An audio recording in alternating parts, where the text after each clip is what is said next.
It's a picturesque town nestled on the upper east coast of the South Island, but Kaikoura's publicity has not been confined to the travel brochures. It's infamous as the home of mystery murderer Ronald Jorgensen, and off its shores unidentified flying objects have been sighted. Now Kaikoura's front page news again. This time it's a large identifiable diving object, the sperm whale. These gentle giants frolicking near the coast have created a money-spinning whale-watching business in which local Māori have a monopoly, and they've invoked the Treaty of Waitangi to keep it that way. Understandably, those wishing to cash in on this lucrative operation are not happy. Martin Bates reports. Out to sea off Kaikoura, they're playing a game of Monopoly. It's a game in which only one group of players is passing go and collecting 200, a company owned by the local Maori community. What they're actually doing is we're eavesdropping in on the whale's echolocational sonar. Kaikoura members of the Ngāi tribe are building a lucrative empire, taking tourists out to see the giant sperm whale. Once there were two separate competing companies in the whale watching business. But now the Maori company have collared the whale watch permits for themselves. They have a monopoly. And the Ngāi have invoked the Treaty of Waitangi to protect that monopoly. Kaikoura is a town in conflict. I feel that we're all New Zealanders, and what resource is out there should be controlled by everyone. We were in here first. We're going to protect our interest, and there's not a lot that anybody can do about that. What is to be done when you just can't be satisfied? Is there nothing we can do to sit around and shout or never work it out? Whale watching first became a money earner 4 years ago. Now the world is beating a path to Kaikoura.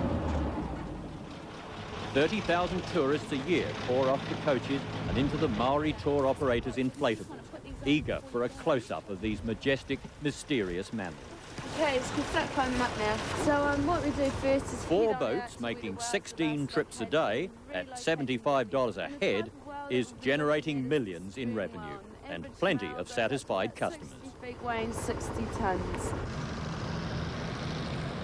The whole saga began when the local Maori chief, Bill Solomon, and his people wanted to build a new marae on the site of the ancient Takahanga Pa. Oh, it was a typical rural town that was going through a depression because of the downturn in the economy. Māoris were in the bottom strata anyway, so. A group of us got together and we did a little study around the town to see exactly how many Māori people actually worked in this town, and our percentage was 2%, which was pretty terrible. Bill Solomon's sister, Rebecca Clayton. So we began to talk about ways and means of putting together some sort of business enterprise. What they came up with was the greeny pastime of whale watching. They mortgaged their own homes to raise money, leased the local rail station, and Kaikoura Tours was in business. Thank you. The new venture soon brought out the ugly side of small-town New Zealand. Their boat gearboxes were sabotaged, and that wasn't all. We had a lot of phone calls in the beginning of people ringing up and booking boats. They would book, you know, a tour party of about up to 20 anyway, and it was just a hoax. How did you feel about that? Frightened. Kaikoura Tours wasn't the only game in town. Another company, Nature Watch, was also operating, and for around 18 months, the two companies worked alongside each other in friendly competition. But then Nature Watch was bought out by Kaikoura Tours. The two companies were now under the same ownership and management, and it was that move which sparked the present controversy. These people want permits to compete with Kaikoura Tours. Some have had applications into the Department of Conservation for more than 2 years. You just can't sit any longer. You've just got to keep at them until someone says no permits or permits. Doc says it isn't issuing more permits until it's sure about the effect on the whales. But the applicants say they've been given a raw deal. If DOC can't make its decision, decline the applications or issue some permits, they just should shut their bloody doors and save the taxpayer a heap of money. I think the DOC have given in to the whims of the present operators for miles too long. You've told me that the motivation of the other applicants for permits for whale watching is greed, just nothing short of greed. Oh, I believe so. I don't think they thought about it, and because they didn't think about it, they've known the whales have been there just as well as we did. You know, and they've fished for years, these guys, so they should know. And they just never thought about taking boats out to watch whales, and that's what's really getting them down. You don't feel any sympathy for these people? People like a fisherman who has sought a permit, has been out of work for 2 years, is hoping to get a slice of the action? Oh, tough cookies, you know. That's the business world, you know. I have no sympathy for them. You know, some people down there are saying that the Maoris are getting very rich over this. Not true. Not true. Most of all our profits go back into creating more employment. We spend all our money locally. Nobody's getting rich out of it. Kaikoura Tours say that they're operating a successful venture. They are a charitable trust, and they're making money which they're using to take people who are unemployed off the dole and give them jobs. What's wrong with that? No one disputes that. But the thing is, if I was to get a permit, I would require a skipper for the boat, a courtesy driver for or driver for a courtesy vehicle, what have you, so that the spin-off there.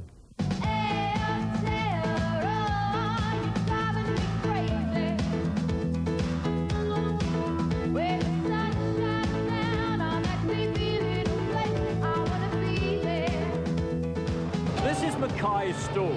It was here, back in 1858, that the Ngāi sold most of their land. Crown Commissioner James Mackay beat the Maori down to just £300 for almost 1 million hectares. Ever since then, it's been downhill for the Maori. But now, appropriately enough, only a few yards from this historic site, they're on the way up again, running a multi-million-dollar business which they believe will provide a new economic base for their people. And the benefits of their newfound fortunes can be seen in the new marae.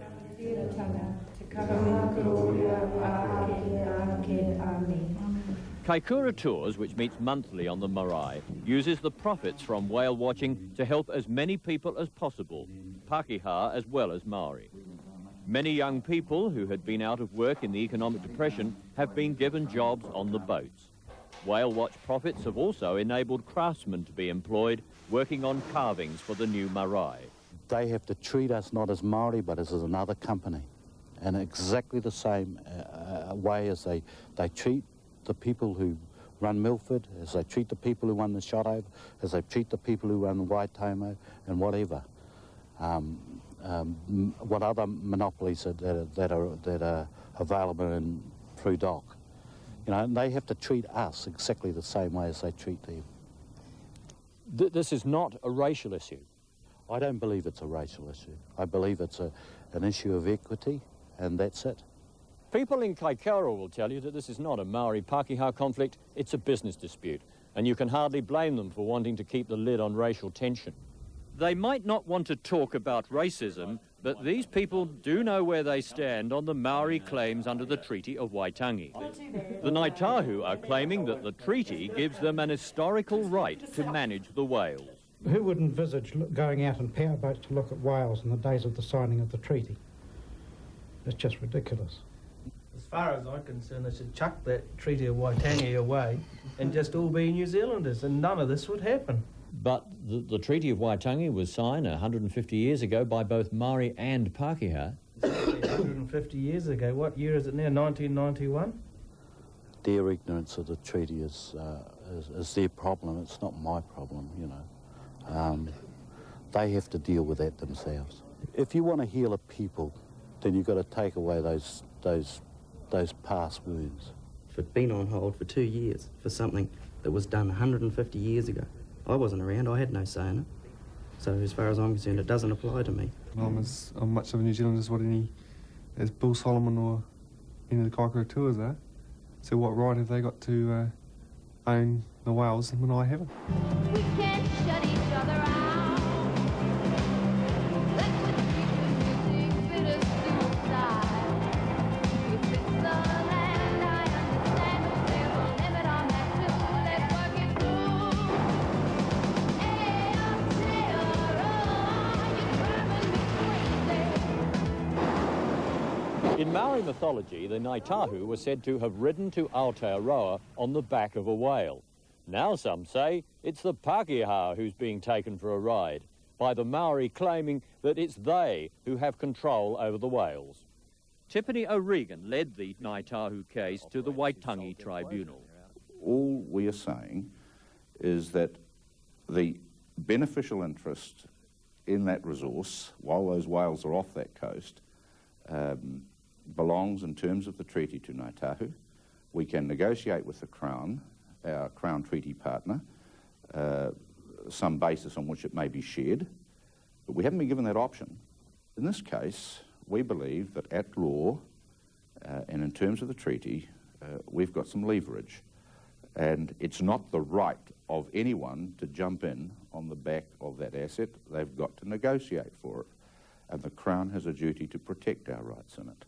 Yeah, but of course the applicants say this is ridiculous. I mean, back in 1840, Maori weren't running around in high-powered speedboats taking tourists out to see whales. No, but they were hunting and fishing whales in 1840, and we were heavily engaged in the business of sealing, and we were licensing in other people in 1840 to hunt those whales and to extract the commercial benefit from Licensing them. the Pākehā. Licensing Pākehā, and in Kaikoura, one of the great-great-grandfather of Bill Solomon, who we've been seeing on this program, was actually issuing licenses to a man called Allport to fish whales and to process them on his coast.